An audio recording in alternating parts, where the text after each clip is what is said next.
ಜಿಟಿ ದೇವೇಗೌಡರ ಈ ಮಾತುಗಳಿಂದ ಸಹಜವಾಗಿ ಸಿದ್ದರಾಮಯ್ಯಗೆ ಜೊತೆಗೆ ಕಾಂಗ್ರೆಸ್ನ ಕೆಲವು ನಾಯಕರಿಗೆ ಒಂದು ಹೊಸ ಜೋಶ್ ಬಂದ ರೀತಿಯಲ್ಲಿ ಕಾಣಿಸ್ತು. ಇವತ್ತು ವೇದಿಕೆ ಮೇಲೆ ಇದ್ದಂತಹ ಕೆಲವೊಂದಷ್ಟು ಜನ ಸಚಿವರು ಯಾವಾಗ ಜಿಟಿ ದೇವೇಗೌಡ ಭಾಷಣ ಮುಗಿಸಿ ಬಂದ್ರು ವಾಪಸ್ ವೇದಿಕೆ ಮೇಲೆ ಕೂರೋದಕ್ಕೆ, ಆಗ ಎಲ್ಲರೂ ಕೂಡ ಎದ್ದು ನಿಂತು ಅವರಿಗೆ ಅಭಿನಂದನೆಯನ್ನು ಸಲ್ಲಿಸಿದ್ರು. ತನ್ವೀರ್ ಸೇಠ್ ಅವರಾಗಲಿ, ಜೊತೆಗೆ ಅಲ್ಲಿದ್ದಂಥ ಎಚ್ ಕೆ ಪಾಟೀಲ್ ಅವರಾಗಲಿ ಎಲ್ಲರೂ ಕೂಡ ಅವರಿಗೆ ಹಸ್ತಲಾಘವ ಮಾಡಿ ಅವರಿಗೆ ಅಭಿನಂದನೆಗಳನ್ನು ಸಲ್ಲಿಸಿದ್ರು. ಜೊತೆಗೆ ಇದೇ ಸಂದರ್ಭದಲ್ಲಿ ಸಿಎಂ ಸಿದ್ದರಾಮಯ್ಯ ಅವರು ಕೂಡ ಕಾರ್ಯಕ್ರಮ ಆರಂಭಕ್ಕೂ ಮುಂಚೆ ಸ್ವಲ್ಪ ಹತಾಶರಾದಂತೆ ಸ್ವಲ್ಪ ಮೌನಕ್ಕೆ ಶರಣಾಗಿದ್ರು. ಯಾರ ಜೊತೆಗೂ ಕೂಡ ಅಷ್ಟು ಮಾತನಾಡ್ತಾ ಇರಲಿಲ್ಲ, ಸ್ವಲ್ಪ ಚಿಂತಾಕ್ರಾಂತರಾಗಿರೋ ರೀತಿಯಲ್ಲಿ ಕಾಣಿಸ್ತಾ ಇದ್ರು. ಆದರೆ ಯಾವಾಗ ಜಿಟಿ ದೇವೇಗೌಡರು ಮಾತಾಡಿ ಬಂದ್ರು, ಆಗ ಅವರ ಮುಖದಲ್ಲೂ ಕೂಡ ಸ್ವಲ್ಪ ಮಂದಹಾಸ ಬಂತು. ದಸರಾ ಉದ್ಘಾಟಕರ ಬಗ್ಗೆ ಹಾಗೂ ಸರ್ಕಾರದ ಸಾಧನೆಯ ಬಗ್ಗೆ ಹೃತ್ಪೂರ್ವಕ ಯಾವಾಗ ಜಿಟಿ ದೇವೇಗೌಡರ ಮಾತುಗಳನ್ನೆಲ್ಲ ಕೇಳಿ ಸ್ವಲ್ಪ ಗೆಲುವು ರೀತಿಯಲ್ಲಿ ಕಂಡು ಬಂತು ಸಿದ್ದರಾಮಯ್ಯ, ನಂತರ ತಮ್ಮ ಭಾಷಣವನ್ನು ಆರಂಭಿಸಿದ್ರು.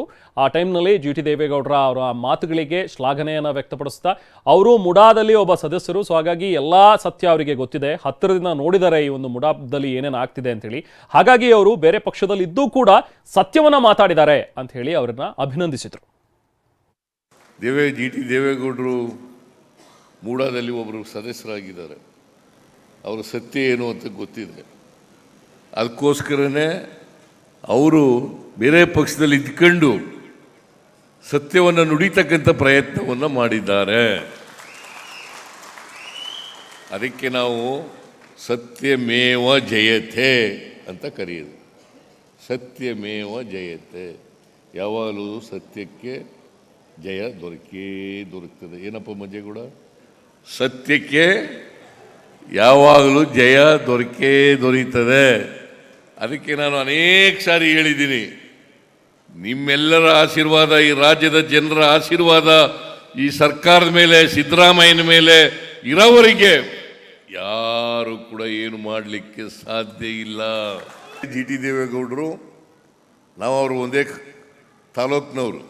ಜಿಟಿ ದೇವೇಗೌಡ ನಾನು ಒಂದೇ ತಾಲೂಕಿನವರು. ಒಟ್ಟಿಗೆ ನಮ್ಮ 83ರ ಚುನಾವಣೆಯಲ್ಲಿ ಒಟ್ಟಿಗೆ ಕೆಲಸ ಮಾಡಿದವರು.